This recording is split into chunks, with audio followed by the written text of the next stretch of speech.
இந்த மாதிரி தப்பு பண்ணிங்கன்னா உங்களுக்கு மாதம் 10,000 ரூபாய் செலவு வச்சிடும். இது உங்களுக்கு டிரைவிங்கோட மிஸ்டேக் தான்.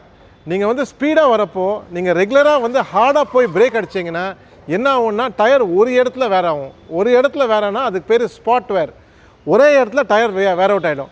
அந்த இடத்துல டயர் வேர் அவுட் ஆனால் என்ன ஆகும்னா உங்களுக்கு ஒரு டைம் வேர் அவுட் ஆகிட்ட அப்புறம் வாப்ளிங் வந்துனே இருக்கும். அந்த வாப்ளிங் ஏன் வந்துச்சு உங்களுக்கு தெரியாது. அதுக்கப்புறம் டயரை கழட்டி பார்த்து தான் உங்களுக்கு தெரியும் ஒரு இடத்துல மட்டும் டயர் தேஞ்சிருக்கும். இது ரீசன் என்னென்னா உங்கள் டிரைவிங் மிஸ்டேக் தான். நீங்கள் ஸ்பீடாக போய் நீங்கள் ஹார்டாக பிரேக் அடிச்சிங்கன்னா உங்களுக்கு எப்போவுமே டயர் ஸ்பாட் வேர் வந்துடும், டயர் வேஸ்ட்டாக போயிடும். ஸோ வண்டி ஓட்டுறது சேஃபாக ஓட்டுங்க. நீங்கள் பிரேக் அடிக்கிறப்ப கூட ஸ்லோ பண்ணி அப்புறம் நீங்கள் பார்த்துக்குங்க. ஸ்பீடாக போய் பிரேக் அடிச்சிங்கன்னா ரொம்ப ரிஸ்கி. வண்டிக்கு எல்லாமே போயிடும். உங்கள் வண்டி சஸ்பென்ஷனு அதெல்லாம் அடிப்படும். ஆனால் டயர் மெயினாக போயிடும்.